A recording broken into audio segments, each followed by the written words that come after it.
প্রিয় দর্শক মণ্ডলী, সমস্ত প্রাথমিক শিক্ষক শিক্ষিকাবৃন্দ, সবাইকে যথাযোগ্য সম্মান প্রদর্শন করে আজকে স্বাধীনতা দিবস উপলক্ষে সবাইকে জানাই জাতীয়তাবাদী অভিনন্দন।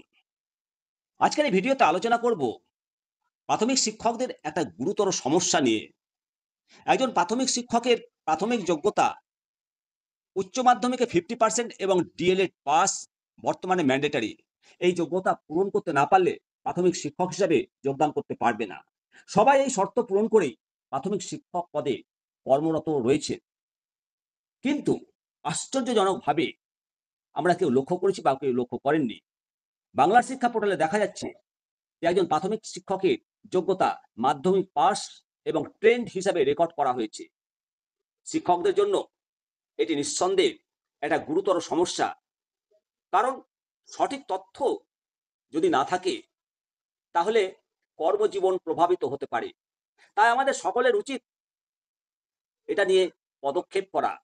আপনার যোগ্যতা সম্পর্কে সঠিক তথ্য নিশ্চিত করা দরকার। আর সেই জন্য সমস্ত প্রাথমিক শিক্ষক শিক্ষিকাবৃন্দ এবং সমস্ত শিক্ষক সংগঠন প্রত্যেকেরই পদক্ষেপ করা উচিত।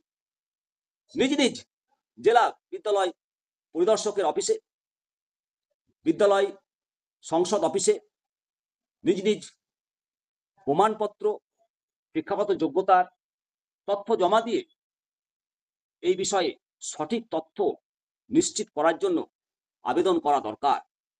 এই বিষয়ে সমস্ত শিক্ষক শিক্ষিকা আত্মবিশ্বাসী থেকে এই প্রক্রিয়া ধৈর্যের সহ শিক্ষকদের মধ্যে সচেতনতা বৃদ্ধি করে এই সমস্যার সমাধান করা উচিত। তাহলে এই যে সমস্যা, সংশ্লিষ্ট কর্তৃপক্ষ আগামীতে দৃষ্টি আকর্ষণ করতে পারবেন। অবশ্যই আপনারা আপনাদের সমস্যাগুলোর অভিজ্ঞতা শেয়ার করুন কমেন্ট সেকশনে, তাহলেই দেখবেন যে সমাধানের পথ খুলে যেতে পারে। সঠিক তথ্য নিশ্চিত করা এবং সংগঠনভাবে সংঘবদ্ধভাবে কাজ করা প্রাথমিক শিক্ষকদের উন্নতির জন্য অপরিহার্য। জয় হিন্দ, জয় ভারত।